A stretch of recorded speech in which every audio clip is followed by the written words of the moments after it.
Bismillahirrahmanirrahim. Assalamualaikum warahmatullahi wabarakatuh.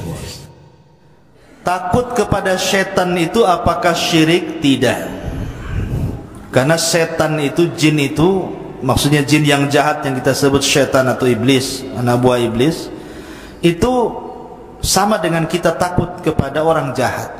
Pamannya antum takut sama preman, takut dibunuh, takut dipalak, wajar, rasa takut itu tabiat. Lah, jin itu yang jahat, syaitan itu musuh kita. Takut kepada musuh, tabiat. Boleh-boleh saja, syirik tidak. Takut kepada setan bukan syirik. Itu tabiat, memang manusia terkadang diberikan rasa takut. Tetapi takut itu jangan berlebihan. Yang menjadikan takut berlebihan menjadi syirik itu kalau seandainya rasa takut itu kemudian akhirnya dia datang ke dukun, kemudian berbuat hal-hal yang tidak ada contohnya. Wah, katanya setan takut bumbu dapur, diambilnya garam, cabai, lemparnya, sayang kan gitu ya. Ataupun kemudian diladeni. Jangan diladeni, kata Rasul. Kalau lewat ke sebuah tempat, adik-adik ya, kemudian kok rasanya merinding, maka ucapkan bismillah. Bismillah gitu saja. Pengen ke kamar mandi malam-malam mau kencing, tak ada kawan pula kan itu kan. Kemudian kok agak takut, baca bismillah. Bismillah, tapi jangan di kamar mandi bacanya ya, bismillah gitu. Jangan diladeni. Maksud diladeni apa? Umpamanya ini ada bayangan, ada gerak-gerak, hei siapa itu? Bukan. Saya di sini, kamu di mana? Bukan begitu. Itu diladeni, tidak boleh kayak gitu. Ataupun ambil pasir, lempar pula, siapa itu? Kena orang pula nanti ya. Itu jangan diladeni ya. Jadi kalau seandainya orang lewat kemudian takut, wajar.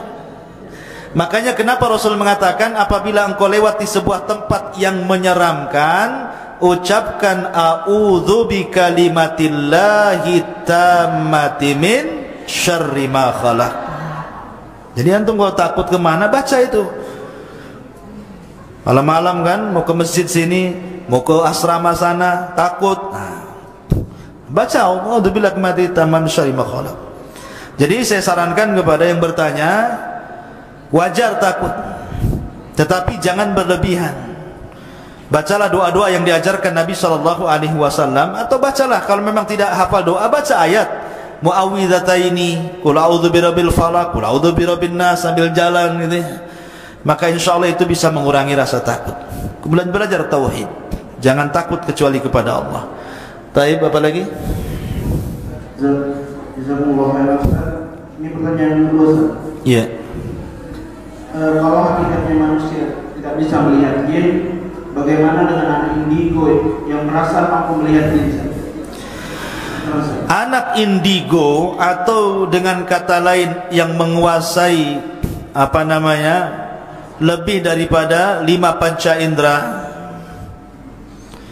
sebenarnya dia bukan anak ajaib, tapi anak kesurupan ya. Anak indigo itu harus diruqyah.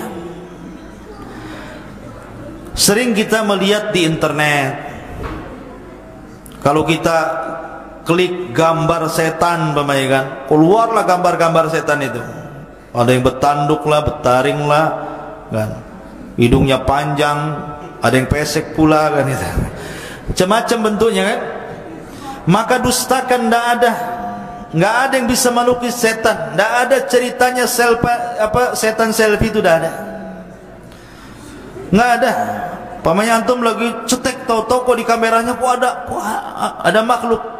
Itu nakut-nakuti, tapi bentuk asli jin tidak ada yang tahu. Itu sumpahnya Sumia tadi, Abul Jin itu. Bapaknya jin mengatakan apa? Permintaan kepada Allah supaya nara walam nura, supaya kita bisa melihat tapi tidak bisa dilihat. Artinya selama ini tidak akan bisa dilihat jin itu. Kalau tidak bisa dilihat, macam mana mau gambar? Macam mana antum mau moto dia? Ya, tidak mungkin orang menggambar jin itu kecuali kalau dia tasyakul, sekali lagi, kalau dia beralih rupa, nakut-nakuti. Tapi yang jelas bahwa jin itu jelek. Sampai ada seorang syekh meruqyah. Rupanya jin yang masuk ke orang yang kesurupan itu adalah jin yang paling cantik di kabilahnya. Kata Syekh itu, kamu jin yang paling cantik ya. Seperti apa bentukmu? Aku memiliki 9 kaki. Tuh, yang paling cantik aja kakinya 9. Jadinya kan kayak gurita jadinya. Contoh gurita. Ya. Jadi itu jin tuh jelek, ngapain kawin sama jin? Ya. Makanya jin itu tidak bisa digambarkan, nggak bisa menggambar membentuk jin, tidak ada yang tahu. Adapun anak indigo bisa melihat jin, bukan dalam rupa aslinya, dan tidak bisa melihat jin kecuali punya jin. Itu kaidah. Kalau dia punya jin bisa melihat jin, tapi tidak dalam bentuk aslinya.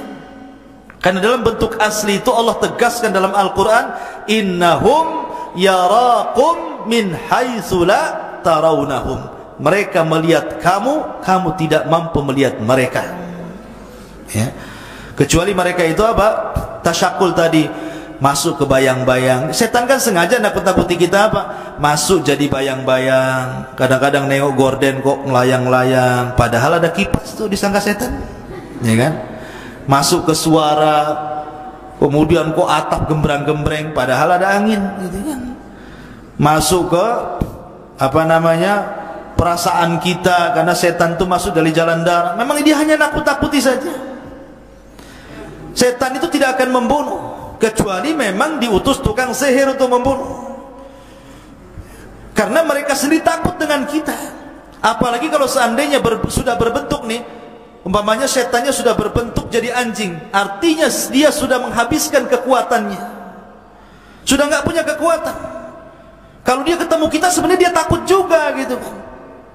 Ini enggak, kita ketemu dia sama-sama takut kan itu. Dia takut, kita takut. Wajarlah Ustaz rasa takut, iya nggak masalah. Dari sini kita katakan bahwa anak indigo itu perlu diruqyah. Wallahu a'lam. Ada lagi? Syukur Ustaz. Ini pertanyaan berikutnya Ustaz. Assalamualaikum Ustaz. Wassalamualaikum warahmatullahi wabarakatuh. Saudara saya mulai berbicara yang aneh-aneh. Dia mulai dengan berbicara tentang beberapa ramalan dan tidak berbicara dengan seorang pun. Dia telah tinggal di luar kota selama 2 tahun. Hingga suatu saat dia berani meludahi ibunya. Kemudian kami meyakini bahwa dia sakit jiwa. Lalu kami membawanya ke dokter, tapi tidak ada perubahan sedikit pun. Kami menduga bahwa dia telah diganggu oleh jin atau sihir. Bagaimanakah cara kita mengetahui hal itu dan bagaimana solusinya Ustaz? Ibunya sampai sakit karena hal ini. Ya subhanallah. Ya semoga Allah subhanahu wa ta'ala menyembuhkan penyakit saudaranya. Dan tentunya perbuatan kepada ibunya salah satu durhaka. Kalau memang itu dilakukan karena kesadaran dia, maka ini durhaka besar, meludahi ibunya. Tapi kalau dilakukan satu mungkin karena sakit jiwa atau karena ada gangguan setan, maka sebaiknya diobati. Kalau dia gila datang ke dokter, ke psikiater. Kalau memang dia terkena gangguan jin, maka minta salah seorang ustaz di situ untuk meruqyahnya supaya keluar jinnya, karena itu sudah keterlaluan, sudah durhaka kepada orang tuanya. Maka sebaiknya saya sarankan diruqyah, ya, atau datang ke dokter dulu, pastikan apakah dia sakit jiwa ataukah kena gangguan syaitan. Apalagi tadi Anda mengatakan bahwa selalu ngomong sendiri, kemudian omongannya sedikit-sedikit ramal-ramal, berarti kan ada syaitannya itu. Maka kalau seperti itu, maka sebaiknya coba diobati, diruqyah, bacakan Al-Quran, hadis-hadis Nabi, doa-doa yang warid dari Rasul sallallahu alaihi wasallam. Kalau memang ada perubahan, maka teruslah bimbing dia ke jalan Allah, ajari tauhid, bawa ke pengajian, ya. Tapi kalau memang sakit jiwa, ya datang ke dokter, biar nanti dokter yang menyembuhkannya, bawa ke rumah sakit jiwa, ya. Wallahu a'lam. Ustaz, pertanyaan berikutnya Ustaz. Iya. Saya mau tanya tentang bagaimana status manusia yang menyadari di dalam dirinya ada jin, tetapi manusia tersebut takut untuk meruqyah dirinya ke yang bersangkutan tangani. Namun manusia itu sering mengalami kecemasan dan gelisah di batinnya di saat dia melakukan aktivitas yang mendekatkan diri kepada Allah. Bisa diulangi, Dar? Saya mau tanya tentang bagaimana status manusia yang menyadari di dalam dirinya ada jin, tetapi manusia tersebut takut untuk meruqyah. Iya. Nah, namun manusia itu sering mengalami kecemasan dan gelisah di batinnya saat dia melakukan aktivitas yang mendekatkan diri kepada Allah. Misalnya mungkin ketika sholat, dia cemas. Pertanyaannya apa? Ya, bagaimana cara mengatasinya? Oh gitu. Itu kan baru cerita tadi. Nggak ada pertanyaan itu. Jadi cara mengatasinya itu was-was itu namanya. Ya. Jadi was-was dari khannas, dari jin. Maka orang was-was ini harus diobati dengan cara tadi, mendekatkan diri lebih dekat lagi dengan Allah Azza wa Jalla. Karena was-was itu penyakit dari setan. Orang itu dimasukkan penyakit oleh dua cara. Pertama oleh syaitan dari luar dengan cara was-was, akhirnya jadi syubhat. Yang kedua dari jiwa dia sendiri yang berakhir kepada penyakit syahwat. Jadi kalau seandainya dia merasa seperti itu, maka satu, banyak-banyak berdoa. Ada doa pagi, ada doa petang. Kemudian ada doa sebelum tidur. Kemudian juga suka baca Quran, terutama surah Al-Baqarah, karena Rasul yang mengatakan barang siapa yang baca surah Al-Baqarah di rumahnya maka setan akan lari. Man qara'a surat Al-Baqarati yunfaru anhu syaitan, yunfaru anha syaitan. Barang siapa yang baca surah Al-Baqarah maka setan akan lari. Ada yang mengatakan 3 hari. Jadi banyak baca Quran, banyak berdoa. Kemudian rajin beribadah. Karena orang-orang seperti itu, was-was itu, kalau seandainya dibiarkan maka akan mengalami kemalasan dan akan futur dan akan mengikuti khutuwati syaitan. Oleh karena itulah maka banyak-banyak berdoa, mendekatkan diri kepada Allah, jangan tinggalkan tempat-tempat ibadah. Karena bagaimanapun syaitan suka dengan orang yang malas untuk mendekatkan diri kepadanya. Wallahu a'lam. Masih ada lagi? Taib. Iya. Assalamualaikum Ustaz. Waalaikumsalam. Kenapa ada jin yang mengganggu manusia, mengganggu kelainan syahwat manusia? Contohnya misalnya LGBT, Ustaz. Apakah maksudnya diganggu oleh jin atau bagaimana? Bisa saja. LGBT itu juga penyakit dari setan. Ya, karena manusia itu hanya menciptakan Adam laki-laki murni dan menciptakan Hawa perempuan sejati.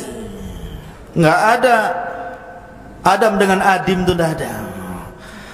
Ada Adam dengan Hawa, laki-laki perempuan. Tidak mungkin bercampur antara laki-laki dan perempuan alias LGBT. Itu fitrah, bukan takdir. Fitrah manusia, laki-laki perempuan. Makanya Islam melarang, tidak boleh laki-laki menyerupai perempuan, perempuan menyerupai laki-laki. Seperti di zaman sekarang ini kan banyak tuh perempuan menyerupai laki-laki. Pakaian lepis untuk laki-laki dipakai perempuan. Bapak-bapak cari lepis tak ada pula di pasar, dari borong ibu-ibu katanya. Jadi sekarang ini kan banyak tuh menukar pakaian, cara ngomong. Makanya dari sejak kecil kalau punya anak laki-laki jangan pak dikasih mainan perempuan. Punya anak perempuan jangan pak dikasih mainan laki-laki, dikasih pula pistol sama bedil gitu ya. Mau jadi apa ini? Ya.